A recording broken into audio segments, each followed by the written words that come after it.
everyone. Welcome to this special bonus episode for pro wrestling here on the ATB feed. We are in the honeymoon phase after WrestleMania season. WrestleMania has come and gone, and now we are in WWE's kind of summer slump for a little while. It's a SummerSlam, but thankfully AEW is going to do a lot of heavy lifting in these months leading up to SummerSlam. So, of course, if we're going to talk a good amount of AEW, we have to have Jason here because Jason Jason, what do you prefer? The title, the title, AEW expert, AEW stalwart, connoisseur? Uh, the yeah, let's go with connoisseur. I don't usually get fancy monikers. Let's go with that. I love it. Um, we have three shows we're going to break down on this bonus episode. Really, one show we're going to break down in length, and that will be AEW's Double or Nothing show that went down just a matter of days ago, as did WWE's latest Saturday night's main event show. So, Double or Nothing is what we're going to kind of bookend the conversation with. We're going to go linearly, chronologically, with what has happened, major shows since WrestleMania. So honestly, Jason, let's start off with probably a show that I was mildly excited about this because of what happened the night after WrestleMania, and this was WWE's Backlash event, which was coming to us from St. Louis, Missouri. Really, the big match that this card was built around was John Cena and Randy Orton fighting one-on-one for the WWE title for, quote, as the branding for this pay-per-view would say, for the one last time. And overall, Jason, what's something that stood out to you from this pay-per-view that it happened quite a while back, but we just want to get your general vibe from this Backlash show. Yeah, this was a show that outside of basically being built on Cena and Orton, I wasn't very interested in. But when I watched it that night, it over delivered for what I think it was supposed to be. Had a couple matches that intrigued me, but to me more it was just a fun show. Didn't really matter a lot, but I Agreed. thought I thought Gunther and Pat McAfee was better than it should have been. Oh They my told a God, really good yes. story. And then not so much the Orton Cena match. I know they've had better matches, All but kind right. of the schmaz, the Ryan Doe's shenanigans at the end. I really loved the Yes. you know Orton's losing, but we're in St. Louis, who's going to give like 27 RKO's. Yeah. Oh So God, yes. that was everything else. Kind of was paint by numbers. I was surprised Becky lost to Lyra, but Yeah. other than that, nothing else was really shocking. What stood out to you? Honestly, you kind of you set it up really perfectly. I was going into this because I'm a wrestling fan that started watching in the early 2000s, mid 2000s. So Orton and Cena are they're two of the goats from that period. And to see them go at it now, like 20 years later, as these grizzled veterans, I had thought this match was going to be 10, 11 minutes maybe, but you add a lot of shenanigans. Maybe you get to about 15 minutes. They went just south of 30 minutes. Which is crazy because they did, like you said, they had a lot of shenanigans to kind of give this a more drawn out main event type feel. I thought they both did really well given their ages and where they're at physically, which I sit here as an overweight nerd talking about wrestling on the internet, and I'm like, well, where they're at physically right now. But really, you're right. They have had better matches, but I feel like this was a greatest hits. Like they played the hits. It's like seeing a band maybe 2 decades after their prime. Like they can still do it. And it was still entertaining. I do agree with you wholeheartedly that Gunther and Pat McAfee, if there was a show to steal on this night, they did it. And I feel like McAfee was kind of the MVP of MVP of the show because we know what to expect from Gunther. I did not expect that from Pat McAfee. What did you feel like he like maybe overperformed, or was it mostly like Gunther for you that brought him up? Yeah, I felt like Gunther gave him a lot. Like if I had put that match together, just from my years of experience of watching wrestling, it wouldn't have gone near as long as it would have. Like Gunther is one of the most dominating guys in the WWE for the last 3 or 4 years, Right. and Pat McAfee, great athlete, former NFL player, shouldn't be taking Gunther. What did that match go? 12 minutes, 14 15 minutes. minutes, 14 minutes. To me, that's a 6 to 8 minute match. Gunther beats the crap out of him, playing with him, pulls him up at a lot of 2 counts. Yeah. Then you give McAfee a little, comeback. It would have the next show we're going to talk about is the Saturday Night's main event. I would have booked the Gunther McAfee a lot like they booked Cena R-Truth. Yeah, yeah. That honestly, yeah, that would have made a lot of sense. They did put a lot of like Michael Cole interaction with this, which I really liked. I liked that Cole got up from the desk and I love that Wade Barrett is by far the most experienced wrestler out of any of the announce crew. And I was saying that And during the not match, involved. I was like, Wade, what the heck? Like, The only thing I didn't like about, and I've brought this up before, um, nobody came out and interfered on Gunther's behalf. Um, and then there was that spot in it where Michael Cole was grabbing Gunther's leg to try to hold him down for the 3 count. yeah. To me, like faces shouldn't cheat. Hmm. Faces should, they should try to even the odds, but they should never outright cheat. Yeah, yeah. So that Even kind of, them don't over like um overreach, overdo it that way. yes. Well, Because like, what would that have brought? All that would have done was extended the feud, and you don't need that. So, yeah, um, literally this was a stopgap for Gunther before yep, he re-enters the World Heavyweight title feud, which is I mean they were already building towards Gunther getting a title shot before this match. It was only because I thought they shot a great angle with Gunther the night after WrestleMania, where they just had him ragdoll McAfee for like 10, 15 minutes. Um, yeah, that angle was great. that was fantastic. And I even well, I told you this, I'll share it with listeners that when we were watching this, my wife, who is she's reached the point in her wrestling fandom where she has her own opinions about everything. It's not just like, oh Ryan, what do we think about this guy? She has thoughts about Pat McAfee. She has thoughts about Gunther.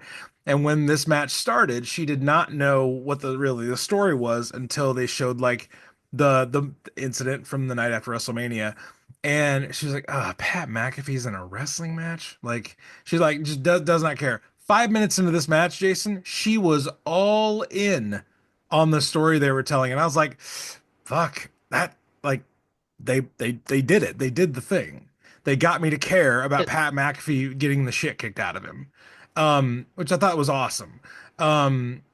The rest of this card, though, like, was there anything else on the rest of this card that maybe no, stood like out to you?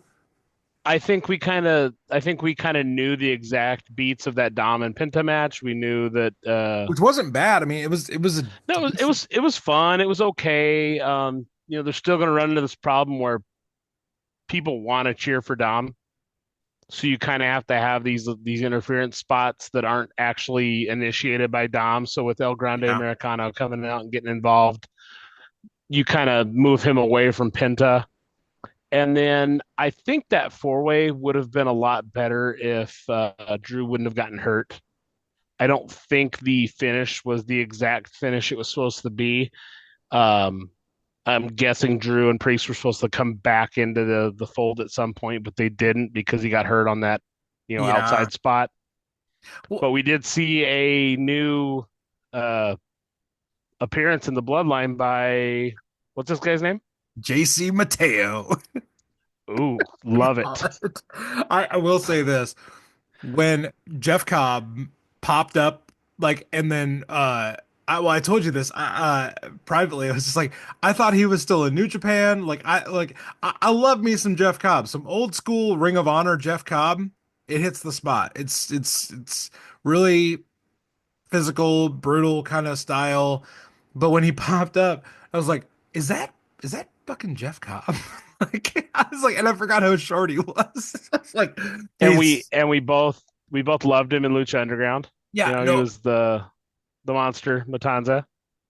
Oh, right. Um, Um, yeah, but then like then the day after they're like the wrestler formerly known as Jeff Cobb. It's like what like it's already like the whitest guy's name ever. Like why do you have to change it? They changed his name to JC Mateo and we were saying it sounds like a Saved by the Bell character.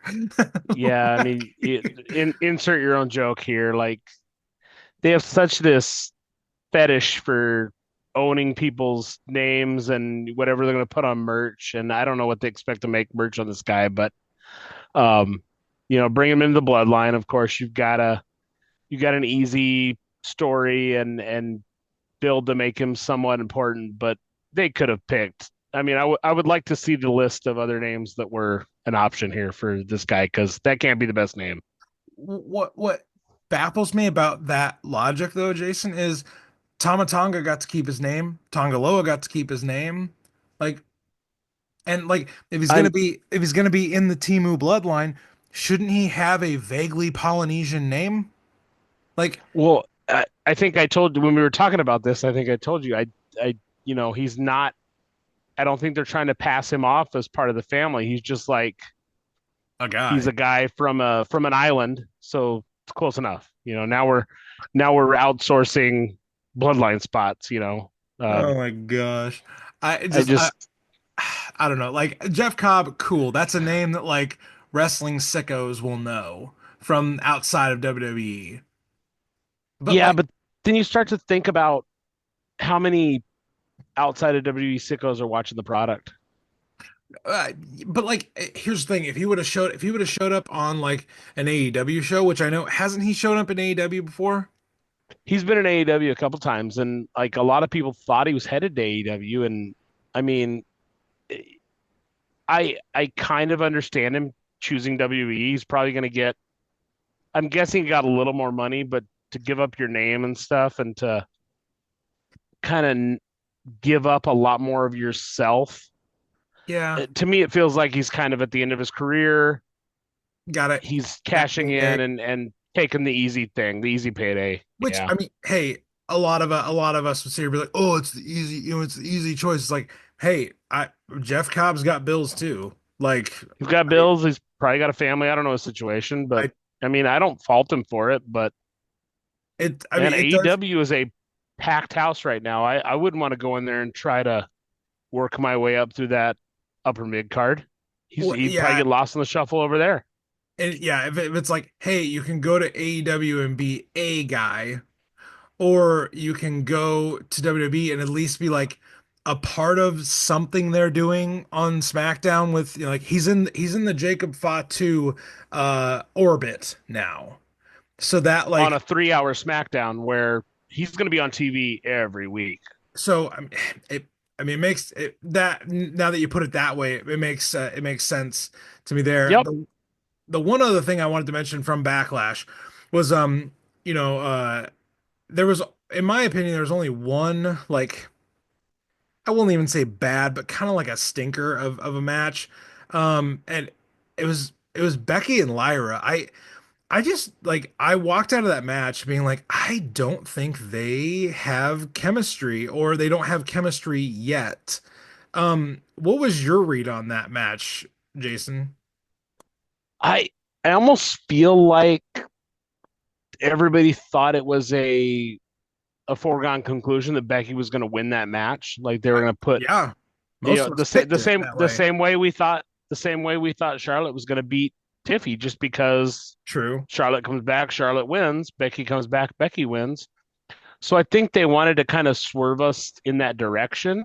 Yeah. So I think Becky and Lyra took a lot of detours that they didn't need to take to try to fool us into that outcome, and it ended up being really clunky. And then there were some people saying maybe Becky or Lyra got hurt there at the end, and maybe had their bell rung, and some of the stuff It didn't got a go little down as it should sloppy, have.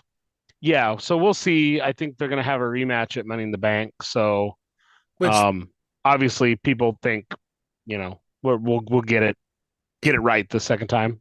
yeah, what's crazy is that match got the second most time on this card, and it featured. I mean, if you give Gunther and McAfee one more minute, you have four matches that go 15 or more minutes. Only one match went sub 10. For a WWE B pay-per-view, that's pretty good nowadays to have four matches that go over 15, one match that almost goes a half an hour. That's drastically different than the show we're going to talk about next. Um, Yeah, Anything else from Backlash that is worth saying at this point, Jason?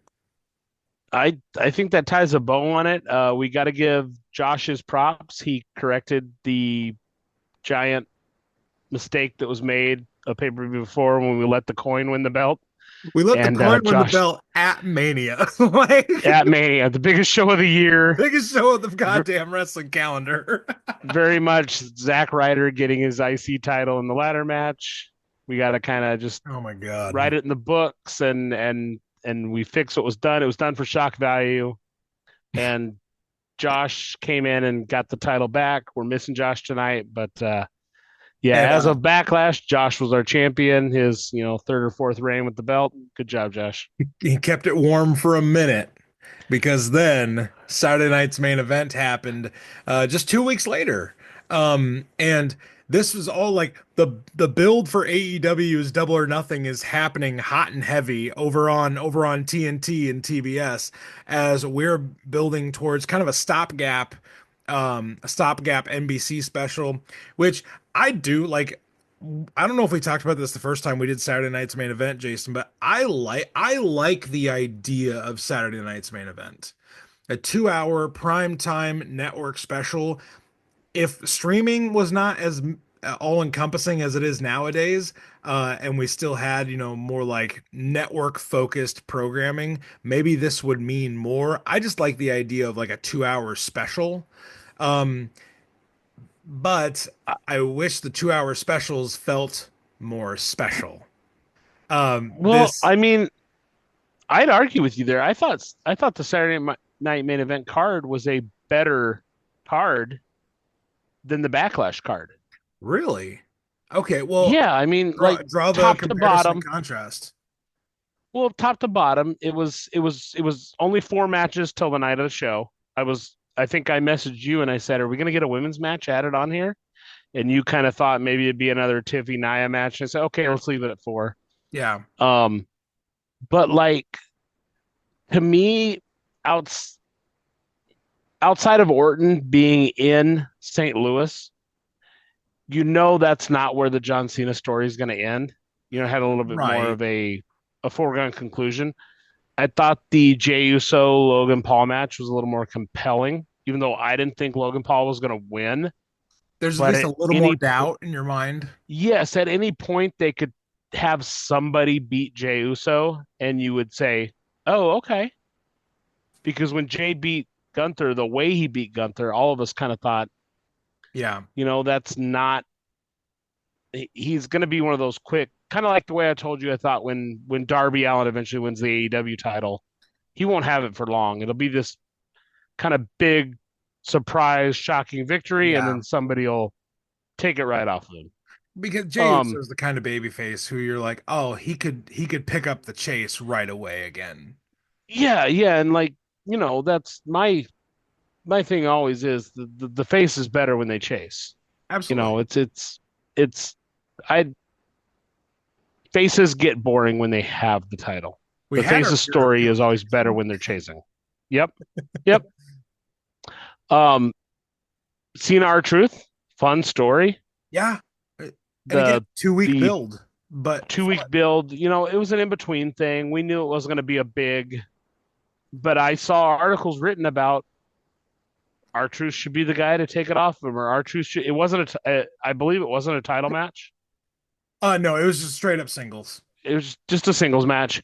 There were people saying Truth should get a little shock victory on Cena. Yeah. I totally disagreed with that. But you're talking about it. Like that's the Yeah, kind of the like cool thing about it is that maybe is the give kind of him cool thing.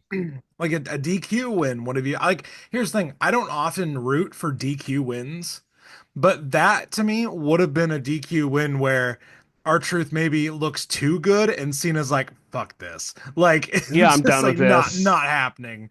And And then maybe he does with like do the belt shot within the full view of the ref. yeah, oh yeah, for sure. Or like, slaps the referee like everybody thought that that would be the finish of the Orton Cena match would be just Yeah. a reverse of the time that Orton got himself disqualified on purpose. Oh God. Um, I remember that. That but was badass. yeah, if you would have done that, then you have Truth with his kind of foggy memory things Yeah. he does. He could be saying, "Well, I win. I'm the champion, right?" He could go around saying he's the champion, Guys, the you remember that uncrowned time I champion. beat You could have, John Cena? yeah, for the title. Everybody's telling him no. They could have done some fun things with it, but Yeah. they chose to go a different direction, which I don't fault them for. Yeah. That tag match was like I think I'd messaged you that day. I said three of these four matches I could for sure see they could be the main event of the show. So Yeah. right there, Right. like when you knew the Cena Orton from Backlash, you knew that was the main event. Right. It This had show, I didn't know it would main event the show. well, and I think and what I had said in that response to that question was whatever match has the most swerviest kind of end of the match.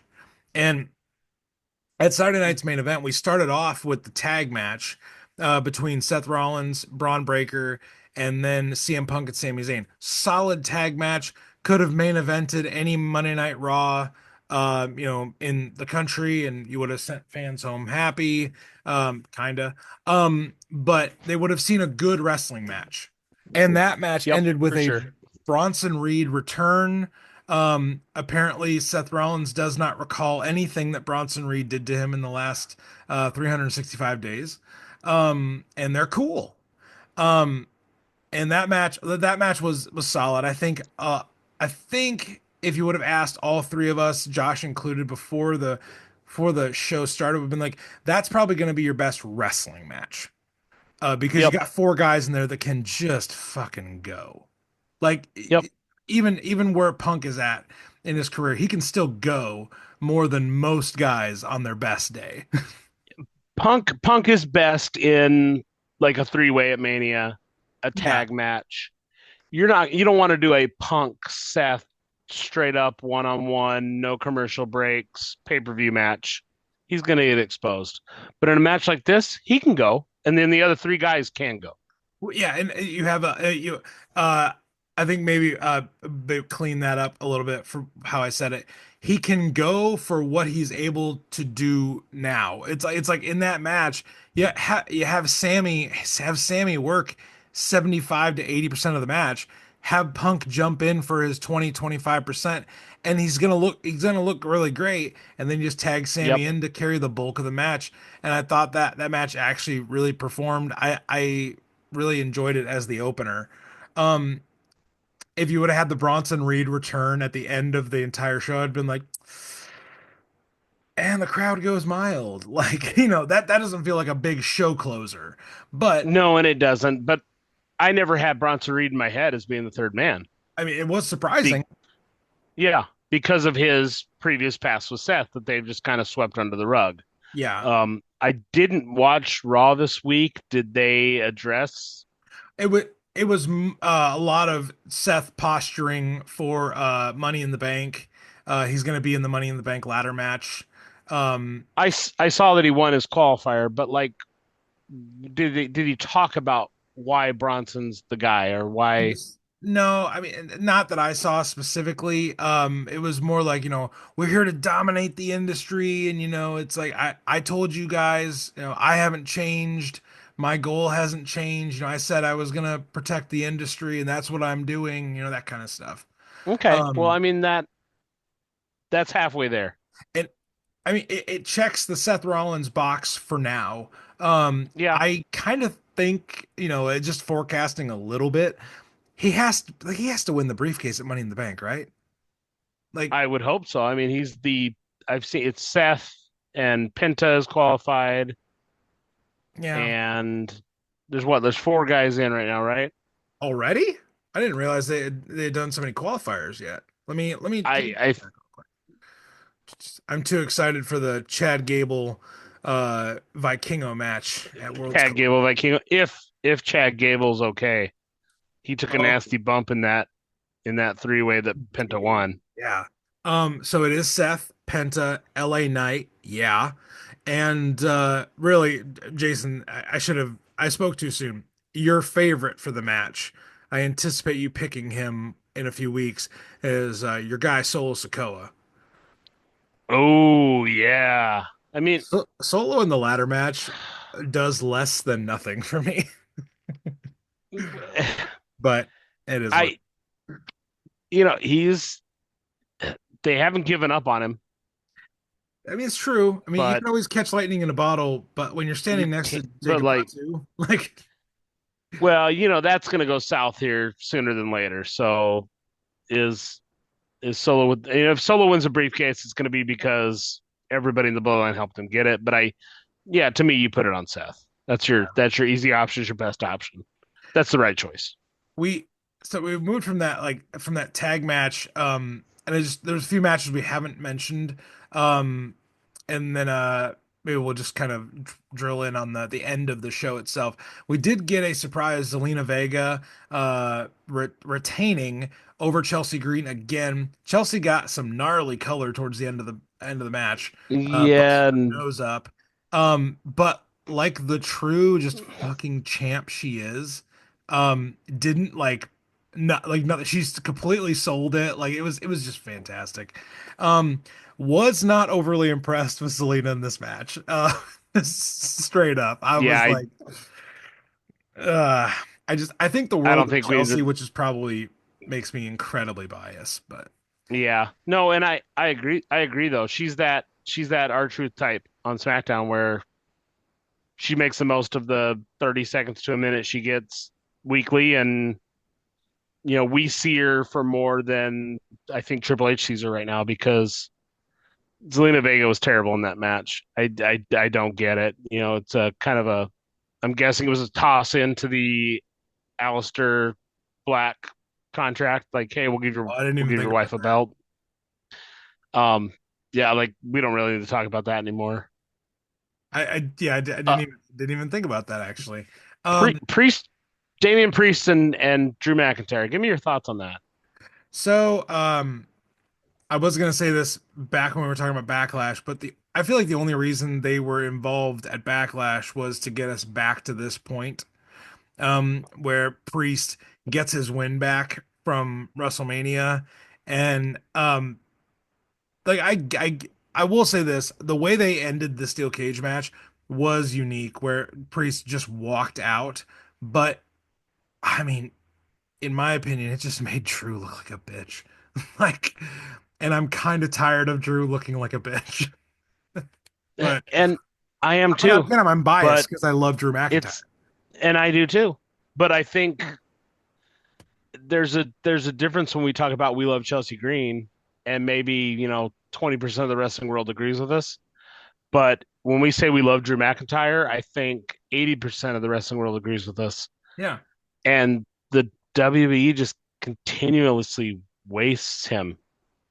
Uh, I kind of thought when he won that big street fight with Priest at Mania, he'd move on to something bigger and better.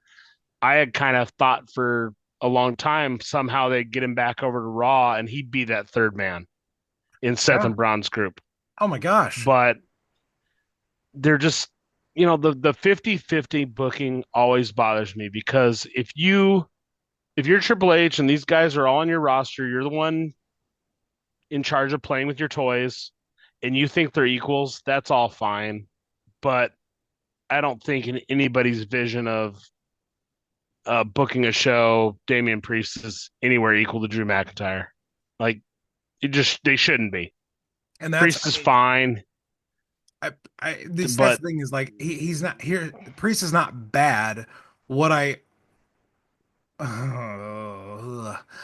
bringing Drew down to make them equals. I I think Drew is a special kind of performer, Yep. and I don't think Damian is that kind of special at this point. Nope. Drew can do everything. Everything. He is a five-tool player.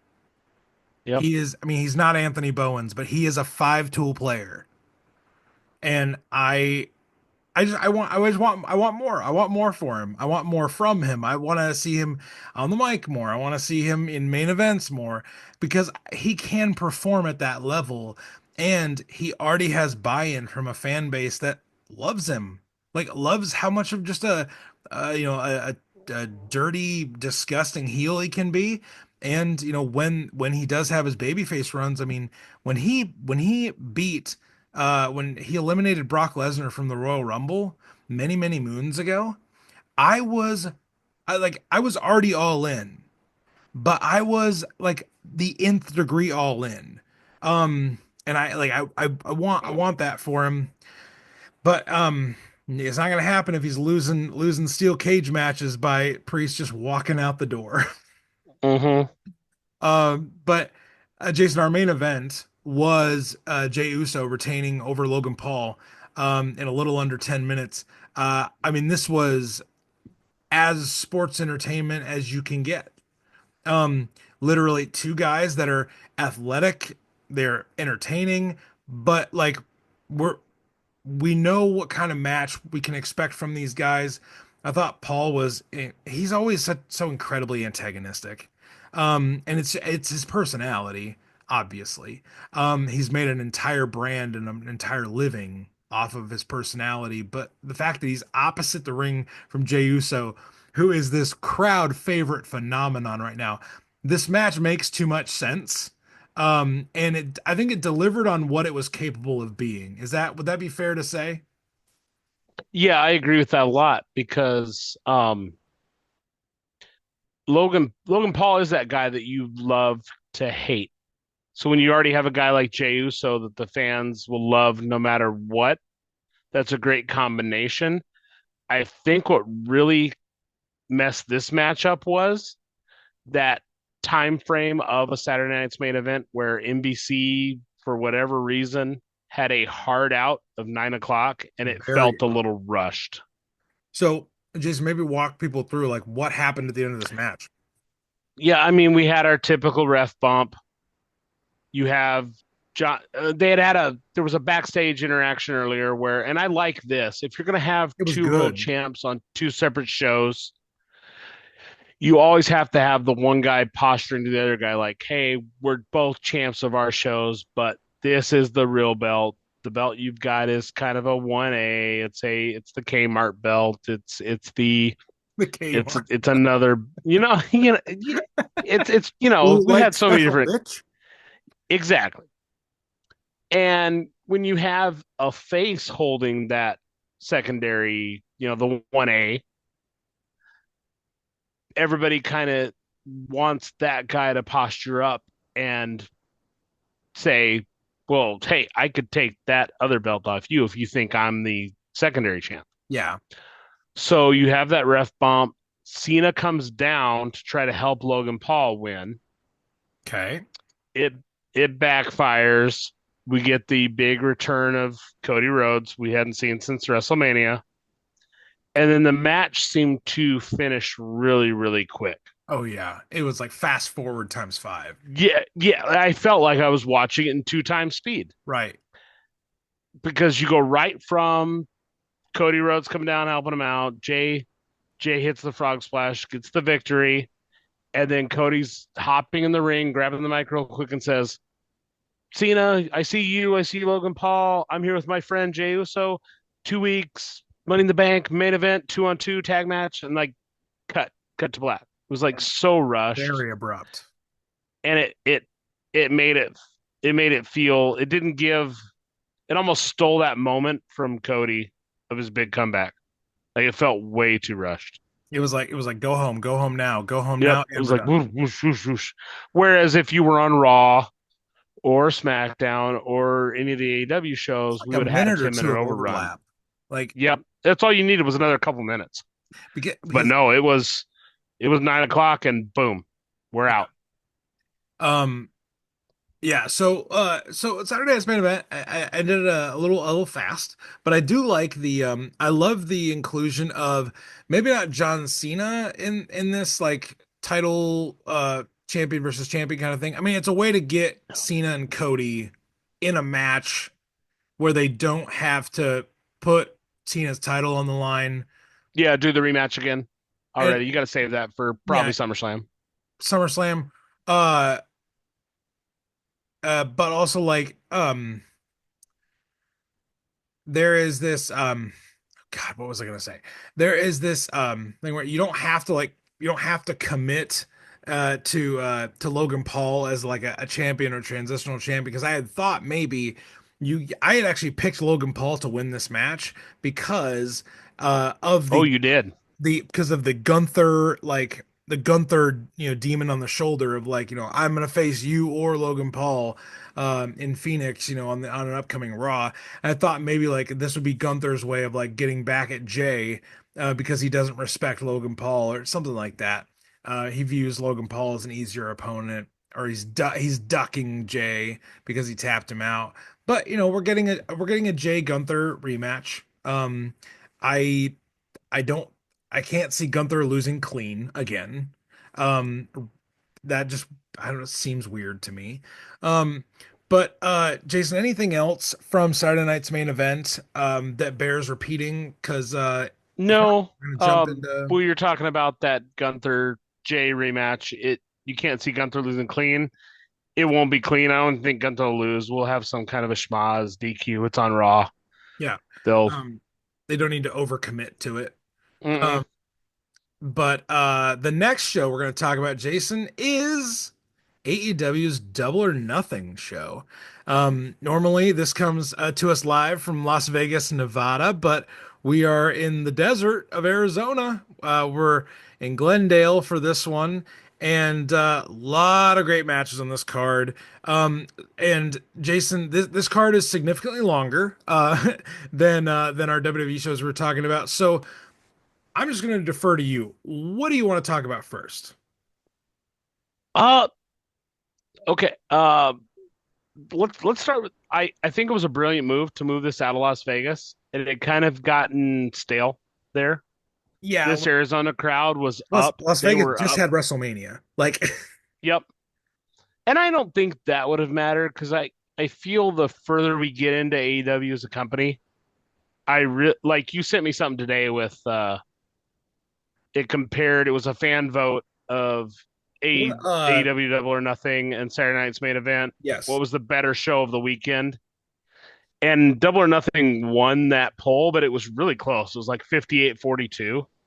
yeah, and I And theorized to you like, well, maybe you didn't watch both shows, like, but if you watched both no, shows, you knew which one was a better show. it it was tribalism at its best. You might have had 4% of that 42 that was actually giving an honest vote. Like that's people that just don't watch AEW. They see it as a second rate show and they're just, they're eating whatever WWE's feeding them. Um yeah, so I thought this show being in Arizona was great. The crowd was up. It was and AEW delivered. The only knock, like you said, and we've said this here numerous times, AEW shows can be too long. There's numerous times where I've been watching a show and we get to the main event and I'm yawning. I'm trying my hardest to keep my eyes open, not because I'm Yes. not interested, but because it's just such a long show. If you had the Yeah. pre-show in, some of these are 5.5 hours. But and maybe it's just because I was so invested in the main event. I wasn't tired at all. I No. even Ryan came over to my house and watched the Yeah. show. Family came over. We had a blast. We had a great time.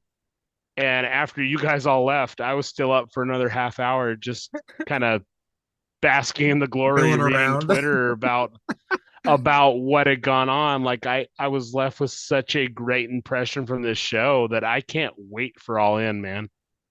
Yeah, it's here's what I'll say about this show as a whole, and then we'll dig into some particular highlights that we especially enjoyed. Um, Overall as a show, I like there is nothing better than watching live wrestling with your friends. Like that is like it is the shit. And so that night at Jason's house, super fun. And I like watching AEW shows with Jason because I know enough about wrestling to appreciate a wrestling match, but Jason helps me kind of connect the dots. Maybe like gives me a wider view of like what's happening right now because I would say I know the general stories that are going on. I'll watch a Dynamite or Collision here or there. Um, it's actually been a lot more frequently in recent months, Jason. But every match on this card intrigued me in some kind of way. And even if it wasn't like, oh, I don't know who's gonna win this, there were matches where I was very confident in who was going to win it, but I was like, how are they going to do it? And I think this card created a lot of intrigue for me, and I enjoyed it in that way. Um, Jason, is there a match or a moment you want to zero in on first, and then we'll kind of just bat the ball back and forth? Yeah, there were 9 matches on the main card.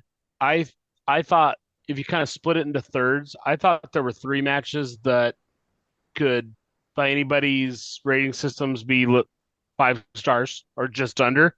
Okay. Then the next 3 were like really, really, really good matches. Yeah. And then even the bottom 3 were good matches. Like there wasn't a stinker on this card. I would say the probably, my bottom match was probably that Hurt Syndicate Sons of Texas tag team match. But still, like if I like to go out of a 10. To me, that's still a 6 or 6.5 out of 10. And then we just go up from there. Yeah. Obviously, I'm a Hangman Page guy. He's been my guy in AEW from the beginning. I have 3 or 4 other guys that I really enjoy watching, but I've always been a Hangman Page guy. Yes, So you the do. main event was he was my dude. The main event was the most important to me, but you know, I was in Lindsay and I went to Vegas in 2022 for Double or Nothing when Hangman Page faced CM Punk for the title and ended up losing the match in the main event. And Yeah. we saw the very first Anarchy in the Arena match, and it was a blast. It was Yeah. so fun to watch live, and it was even more fun when we got home and got to watch the replay and see all the things we didn't see Yeah. live in the arena. Yeah. It was just so busy that you Right. can't see all of it. True. Watching this one on TV, outside of being at that first one, I think this was the best Anarchy in the Arena match they've done. It was so fun. There were so many big, creative. I think that's the big difference you get in the WWE and an AEW show. The guys in AEW are allowed to be so creative with the things they do. I feel like they're Yeah. never told no. It's less overhead, and sometimes to their detriment, they're never Yes. told no. Sometimes to the detriment, But a lot but of it is they're a doing lot of what they think will times, connect with the crowd. yes, it is so much fan service in AEW that WWE is not. WWE always seems like they're headed towards the bottom line of what's the next, how can we get the next paycheck? Yeah, AEW is like, how do I make 3 fans happy? They will and go out their way and do things that only 2 fans are going to remember, or I don't want to say 2 fans, but it's a small percentage of fans. It's fan service, but there's it's so it pays off for those people that have seen every show or that remember the smallest things. yeah, like so specifically with the anarchy in the arena. And Jason was sitting right next to me the entire time as I'm watching this. And Jason knows I went through like highs and lows with this match because it started off about the first 20 minutes. I was like, okay, I get it. Like we're getting right into the hardcore stuff. And but like it was so like so quick to start and everyone's fighting everywhere. And I'm just like, okay, it was almost like sensory overload. Like so much is fucking happening right now, but I feel like none of it means anything just yet. And they were doing Let the Bodies Hit the Floor as the song that was playing through. Thought that was great. Thought that was a really, cool kind of ECW like extreme kind of tribute. I really liked that. I liked a lot of the character moments we got when they were off by themselves. When everybody got into the ringside area, that is when this match went from like, okay, cool, it's kind of a car crash, but it's happening everywhere. When everybody got into the ringside area, it was like, oh, now it's a fucking wrestling match. Like now it's a everybody in the pool, but everyone's getting their spot, and the spots do mean things because they pulled out a staple gun, and I was like, oh, fucking staple gun, what are we doing here? And then like some of those staple gun spots, like, and I can't believe I'm saying that, Jason, like staple gun spots. Some of those were crazy because again, we were watching this with your wife was there, my wife was there, and we're the ones watching the pay-per-view, and they're like reading books, talking about books that they're like reading and stuff. The staple gun spots were universally reacted to in the room. My favorite spot, like in Anarchy in the Arena, was when Claudio Castagnoli throws Swerve Strickland up for the very European uppercut, and Swerve just like staple guns him in the forehead. Like it was insanely quick, and it was just impactful because the entire room was like, "Oh God!" And then Marina Shafir staple guns Swerve Strickland's fucking tongue.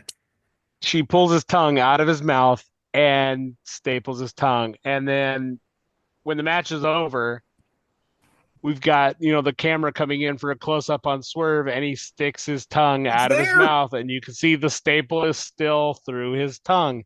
The Shoot staple gun staple is gun, something that brother. Swerve and Hangman have used in their little feud in the death match and the cage match, but we've never had the staple gun used in like 10 different spots where everyone was getting stapled somehow in a connection to one of their moves or part of their gimmick.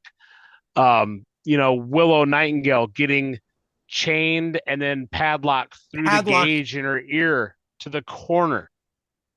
Just like you said, it reminded you of the Jeff Hardy, Randy Orton getting the screwdriver through the gauge in the ear.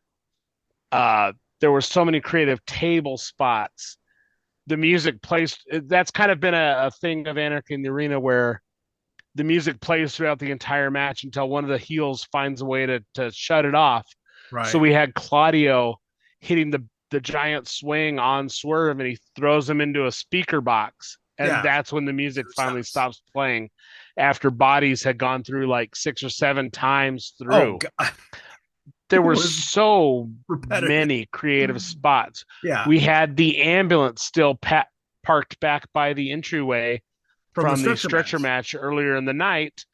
And it ends up playing a part in this match where the ops locks all of the Death Riders in the ambulance so that the Young Bucks are left alone in the ring for Kenny Omega and Swerve to kind of finish Anarchy Yeah. and get the win for them.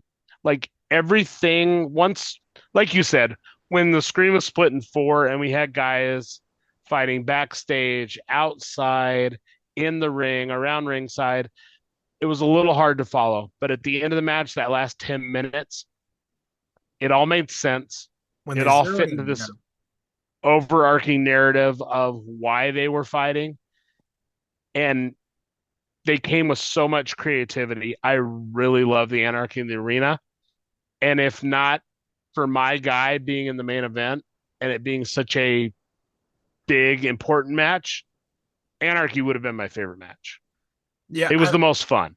Yeah. The most fun for sure. And I do think also like in a match like that, it would be really easy for them to just mash like you're playing a video game, mash finishers until oh um Moxley's done his finisher 9 times to one person. It's like, okay, that is not that like that's not interesting to me. But when the face team locks them in the ambulance, I'm like, that's what you should do. It's essentially a timeout box. And then you zero in on the Young Bucks, who have been just right douche canoes the entire match. And Swerve gets the big, stomp with the tacks on his shoes. And man, I mean, Nick Jackson took a hell of a stomp on his face, which is just gnarly. Um, and yeah, no, it was incredible match, incredibly physical, brutal. Lots to love in that match. If excessive street fight type violence is your go-to. Um, and honestly, some good storyline things going forward. Um, so other match besides the main event, because I know we'll get into the main Yeah, event. besides, I was going to say the exact same to you. Besides the main event, I think you and I had each of us had a different match we kind of would have said was our third favorite match, So, right? um, You yeah, liked, but I've done a little bit more thinking about it. Um, okay. I, the two matches I'm assuming we're talking about is a Ricochet and Mark Briscoe in a stretcher match, and Kazuchika Okada and Speedball Mike Bailey in a singles match. Or Yep. were you thinking of? Ricochet and Briscoe was my number three. Okay, But I think the night of, you really loved the Okada speed, and I loved it too. so I loved them both for different reasons. Like Jason has known this for a long time. I am not a blood and guts for blood and guts sakes guy. But in that Ricochet Mark Briscoe match, they built to it. And then when it's like they were inching towards the edge, inching towards the edge, and then when they went over the edge, Mark Briscoe must have taken about 80 Tylenol that day because he bled a gusher. And Like that, a I mean, stuck pig. God damn. I mean, he was covered in blood and he was wearing a white t-shirt. So it showed. And Briscoe looked like a horror movie villain type of insane. And Ricochet was the one that actually was more sadistic because Mark's taking all the punishment and Ricochet's inflicting like he's stabbing him with scissors in the head. Like it was insane. He's bouncing Mark's head off of the stretcher without the pad on. He hit a what was it, a reverse 450 onto the stretcher and Mark moved out of the Yep. way. Like these guys, if Anarchy in the Arena wasn't going to happen later on in the night, this would have easily been the most brutal, like craziest, violent match. And I see why they separated these two matches by three whole matches. Um, Yep. like this Well, match because then you still had Mark Briscoe. You got show to up have in a crazy man like that to sit in the back, not clean himself up, and then show up and assist the faces in yeah, a spot where I think everybody kind of expected Eddie Kingston to be, and we didn't see Eddie come back. He's not quite ready, I'm hearing. definitely But one unhappy person on this chat wanted Eddie King. yeah, I love me some Eddie I Kingston. love Eddie Kingston But too. I love me some Mark Briscoe too. Like, Yeah, yeah. you always talk about the WWE shows how Sami Zayn is that kind of sympathetic face, He's like perpetually a over. Mick Foley. Yeah, Mark Briscoe is also that. I couldn't agree Mark more. Briscoe is a guy you could push to the moon at any moment, and the fans would be behind him because Yeah, he feels like your next door neighbor.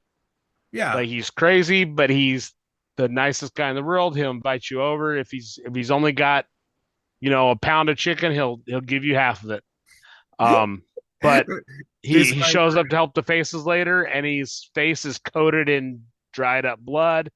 He hadn't changed out of that stained. That T-shirt was black with oh, it blood. was yeah, it had oxidized very, very, very Yeah. quickly. Um, and he's probably the guy that Tony Khan comes up to in the back and says, "Hey, I need you to come out and fill a spot." Oh, sure. I don't need a shower. I don't Oh, care. you I'll know, sit back Tony, here in I'm my gonna own do blood. it, motherfucker. Ah, ah, I Uh, love I love me some Mark Briscoe. Jason and I were doing some I would say passable Mark Briscoe impressions. Yeah, we've got like a 70% It was it's so success rate on the Mark Briscoe it's so impressions. fun watching a match, like, and trying to be as crazy reacting to him as he is reacting to the match itself. And honestly, like Ricochet was awesome in this match too. Like they were perfectly. They had a ton of chemistry in this match. And I honestly I didn't know anything about this storyline going into the match, but I was like, fuck it. Those two guys laid it all out on the line in this match, and it was awesome. The other Rick match, Ricochet is Ricochet is the guy that has come over from the WWE that I didn't think I would like or appreciate his work. yeah, I kind of knew he'd come over here and he'd put on great matches because he's got that ability in they him. would do the Will But Ospreay stuff. he's become one of their top 3 or 4 heels in his heel work. He's Yeah. great. And Um, More so than Swerve, more so than Tony Storm. Like when they came over from the WWE, I knew they would do big things. I didn't see this much star power out of Ricochet. so So he he's was been the a really pleasant surprise. most surprising, yeah. Um, Yep.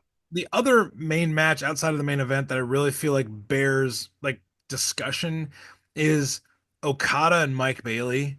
Um, we have established that Mike Bailey is Shrinky Dinks Tatanka. That was one of my Yes. Yep. favorite bits from that night. I mean, everybody, if you haven't seen a picture of Mike Bailey, look up a picture and just imagine Tatanka got thrown in the dryer. And that's what he is. But incredibly athletic.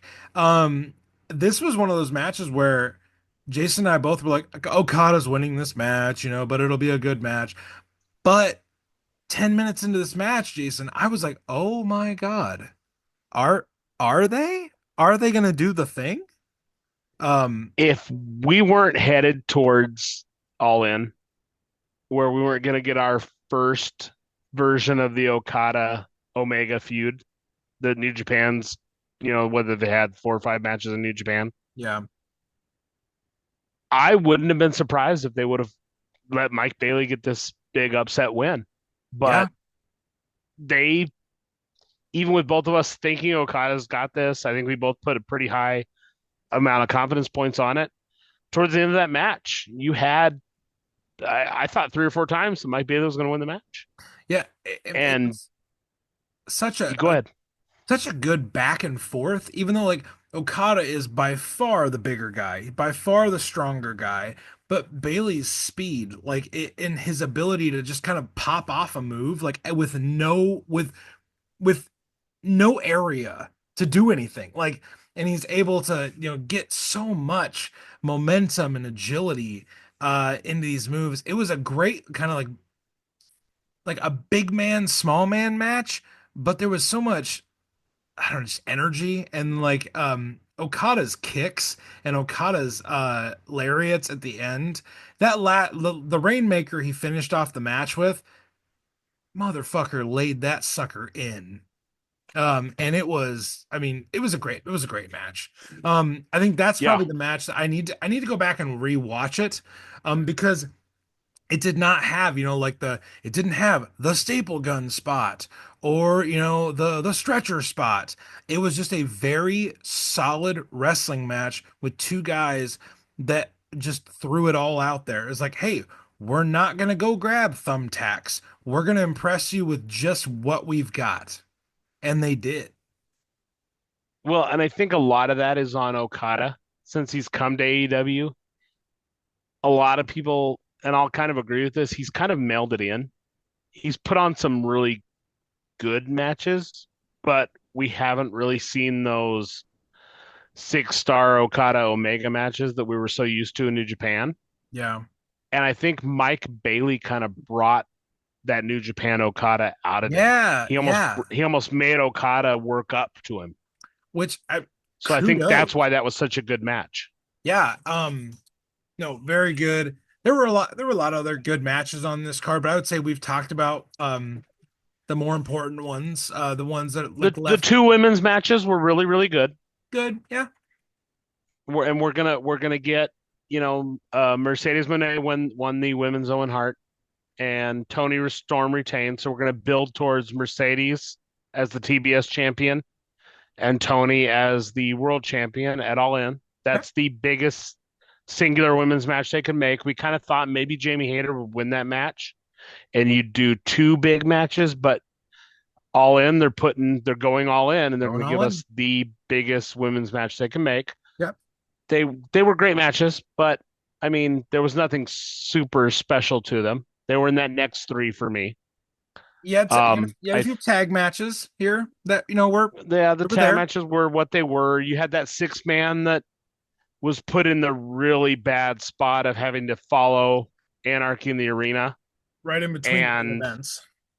the main event. Yep, where Um, it, where else would you put six guys like, well, five guys? You know how we feel about Kyle O'Reilly in the show, but Roderick Strong, Adam Cole, Kyle Fletcher, Konosuke Takeshita, and Josh Alexander are like your come down match, your bridge match. yeah, You know, yeah, that's insane. The level of talent in AEW is insane. and Jason knows this. There's an FTR Daniel Garcia Nigel McGuinness match in here. I love me some Nigel McGuinness. Daniel Garcia is a wrestler, but FTR is, I've told Jason this many times. They are the perfect combination of like being five-star wrestlers, but also five-star entertainers. Like they understand. I know this is like, this might be sacrilegious for some like AEW fans, but they understand the sports entertainment side of pro wrestling. And because they're heels now, they're able to do everything they do great, just like turned up to 11.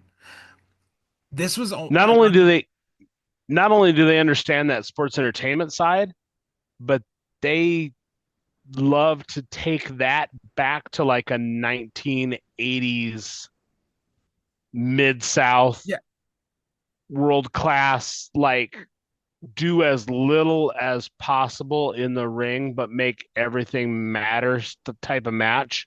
yeah. And when your face is in AEW, that could be really, really bad. And FTR kind of got to a point where they didn't matter anymore. Hmm. Now that they're heels again, it matters greatly. It was very much, Jason and I talked about this on the night of, it was very much brain busters, like Tully and Arn. Yes. With their Jim Cornette on the outside, um, Big Stoke. with Big Stoke. But there was honestly some uncharacteristic, like miscommunications in that match. I was like, that was not an FTR, like snug, very well communicated match. There was a few spots where I was like, huh, that did not look like an FTR thing. But it's not, no knock on them. They're still great wrestlers, and always will be. Jason, we need to talk about the main event, because your boy, Hangman Adam Page is headed to the main event of All In against that dastardly John Moxley. Yeah. Fuck, almost 37 minutes. Um, and I would have been okay if Will Ospreay would have won this match. I think the Hangman story is a better story. Some more stuff came out today where Tony Khan kind of hadn't told either one of them till that morning who was going to win the match. He still hadn't decided. Hangman was kind of politicking for Ospreay to win. Ospreay was politicking for Hangman to win, and that's the kind of guys I want in my locker room. Absolutely. That see that the other guy, you're going to tell a compelling story no matter what. Will Ospreay's the best wrestler in the world. I agree, If you just want Jason. to put on a match with any opponent, no matter the style, um, but also in within that politicking stuff, it came out that John Moxley kind of had voiced his opinion that Hangman should win the match. We've been there, we've done that, and they've always delivered. And I think in the state of Texas, in a stadium show, probably going to end up ramping this up to some kind of a Texas death match or you know, some kind of no rules, no holds barred, something where all the Death Riders can get involved. You're gonna have a lot of the face. There's a lot of story to tell with all the people the Death Riders have offended. Um, but to before we get into fantasy booking, this match was fantastic. It was probably my match of the year right now. I mean, the last Taking my five Hangman minutes fandom was out of it. heart stopping. The last 5 minutes was heart stopping, but the first 10 minutes was heart stopping. You had these guys going for their finishers early on.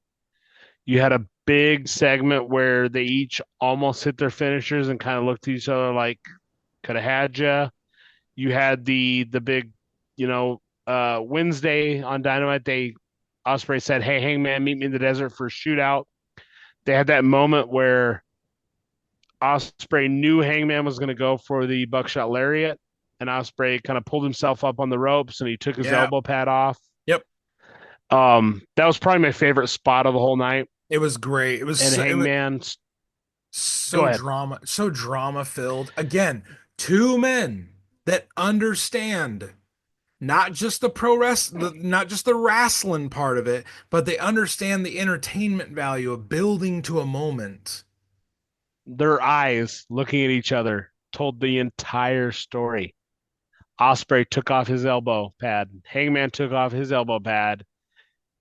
Osprey threw the finger at him and said, "Let's go." And Yeah, Hangman flips into the ring. Osprey runs for the hidden blade, and Hangman hits a buckshot, and Osprey kicks at it too. it was. Oof. You had a point in that match where Osprey hit the hidden blade. He hit the Stormbreaker. Hangman kicks at it too. They resort to moves of their biggest AEW opponents where Osprey goes for the one we get he One hits winged a V angel. trigger. Oh yeah, Yep. yep. He hit the V trigger, goes for the one winged angel. Hangman slips off the back, hits Swerve's big pressure, and had a 3 count, but Osprey's foot Osprey's foot gets on on the the rope. rope was such a like, oh, you bastard. I They had me. Oh yeah, it Osprey was good. It hits was the good. hidden blade. Goes, they had that big spot outside where they take it outside on the announcer's table, and Hangman's gonna hit a dead eye, and the table breaks Table early, broke, yeah. prematurely.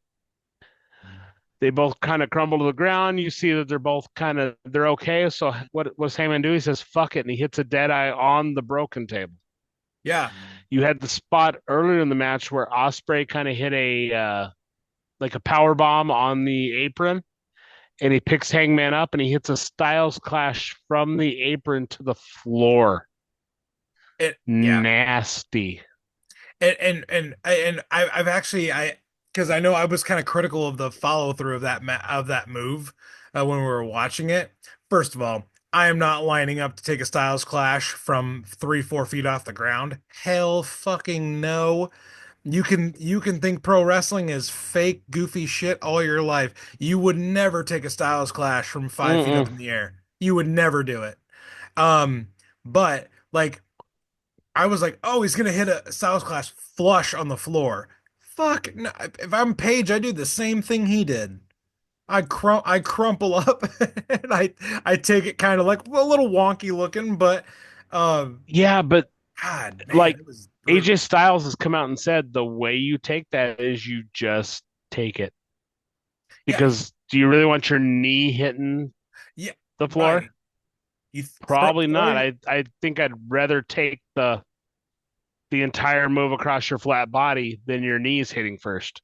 yeah, just And throw your Osprey head looked like he go throw ahead, your bud. head back and take it on the stomach. Yep, take it like a champ. Take it any other way, you're fucked.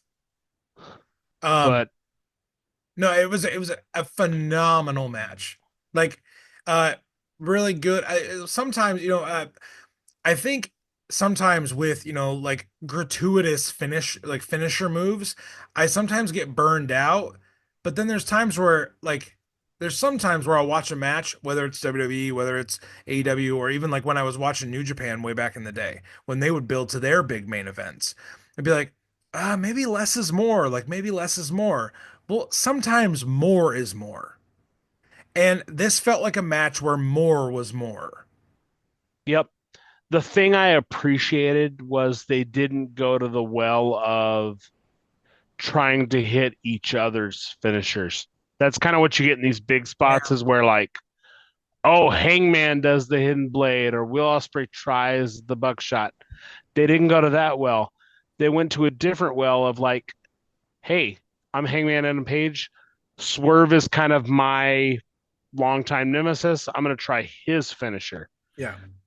Will Ospreay, you would probably say, I don't really know who his New Japan kind of long time rival is, but Kenny Omega is always a good fill in for that Yeah. spot. So he tried the One Winged Angel. That was kind of a new, fresh thing for me.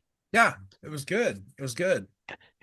And then, you get to this point where uh, Osprey goes for the Tiger Driver again. Yes. Hangman flips out of it. He hits a lariat inside the ring. Immediately hops out of the ring, hits the buckshot, gets the 1, 2, 3. Yeah. I was shocked. You saw me. I was sitting beside you. I hopped up and like Yeah. Yep. kind of clapped. Like I Woo. didn't think my guy was gonna win. I I picked him, but 1 point out of 10. Good shit. I wasn't sure of it at all. It was But good shit. Some might say, Jason, it was cowboy shit. cowboy shit. But always thinking about the further story. When Hangman beat Swerve at All In and basically almost killed him, For sure. he walked up the ramp. He turns around, he looks back, and he almost starts to head back, and he breaks down and falls to his knees at the top of the ramp, like a fit of psychotic rage. This time, he turns around, he looks back at the ring, and he goes in and he offers a hand to Will Ospreay. It's almost like he's forgiven his past. He's letting it all go. Yeah. Like I, Hangman's been my guy since day one, but the way they've told this story of like he's always I've always kind of felt like I understood what he's feeling. Like Yeah. there's times where you can't let go of something. And he finally just said, I'm letting go. And Osprey had told him, whether I win or whether you win, when we go to All In and we've got to get this belt out of the briefcase. We haven't seen the AEW title in like 8 months. It's been in that briefcase. He said, you know how to beat Moxley. If it's you, you can beat him, but I'll be there watching your back. If it's me, I need you there watching my back. Yeah. Heyman kind of thought of that and said, yeah, that's the way it's got to be. Like we are AEW, and I can't wait for these next 6 weeks to see the story they tell Yeah. leading to All In. I think it's going to be a fun ride. I couldn't agree more, Jason. I'm very excited for this build to All In. Big, huge stadium show. I hope that place is packed. I hope people are just going fucking crazy. There's gonna be a lot of great matches on that card. Um, and I feel like we have sufficiently discussed the honeymoon period post WrestleMania, Jason. A lot of great AEW talk, a lot of good WWE talk. I think we're the best of the summer is definitely yet to come. We got Money in the Bank, we To got come. SummerSlam, we got a 2 night SummerSlam. And we've got All In. Like the summer is just packed with so many good And wrestling before All shows. In, we've got AEW Grand Slam in Mexico. That show sold out in like a day, 21,000 tickets at And Arena Mexico. speaking of Yeah, just so much cool stuff. Worlds Collide Worlds Collide, AAA and WWE's first AAA show. since Um, buying AAA. yeah, Yeah. it's there's a lot to love. A lot of great stuff coming up. Jason, any parting shots as you are now back with the predictions title? You Josh kept it warm for you for a hot minute, and then you Hot nabbed it minute. from him. And you'll I defend it at I Money in the Bank. ran the floor on Double or Nothing. I picked every match correctly He did. and 2 out of 3 prop bets. I missed a single extra point from sweeping the picks. Son of a Mad at bitch. myself for that one. Ah, Mad at AEW for not getting more color. the rich get But richer with your picks, Jason. dude, how much fun is wrestling right now? It is a lot of fun. Like even and here's the great thing about wrestling is even if the wrestling is not perfect, even if you're like, oh, this could have been better, this could have been better. Yeah, like it's still fun to talk wrestling. It's still fun to be a wrestling fan. It's still fun to talk to other wrestling fans. Like Jason, Josh, and I have so much freaking fun in our group chat. It's ridiculous, like crazy fun stuff. So find a wrestling fan, become friends with them, and you will not regret it. It is a great way to engage in good community. So Jason, it's been a long one. Like we didn't have Josh here to hold us back. Not Josh doesn't hold us back. That did not come out. He, Josh wasn't here to be like, guys, do we really need to talk To about this to match? to rein us in on To like, rein us hey, in, what's this yeah, AEW stuff? to Let's hold talk us about Liv back. Morgan. I Yeah. love you, Josh. But everybody, I hope you've enjoyed this bonus episode. We have a lot of fun doing these on the ATB feed. So if you want to support us on Patreon, please click the links in the episode description. A lot of great Thor content there, a lot of good comic stuff. We have a riot planned for you guys this summer over on the Thor side. Just as much fun as we're gonna have on the wrestling side, we're gonna have just as much fun on the Thor side. So appreciate you all. Thank you very much. And Jason, remind everybody, what is wrestling supposed to be? Man, wrestling's fun. Just enjoy wrestling. Talk about what you love. Wrestling's fucking fun. But until next time, everybody, we'll say adios, orderly. Deuces.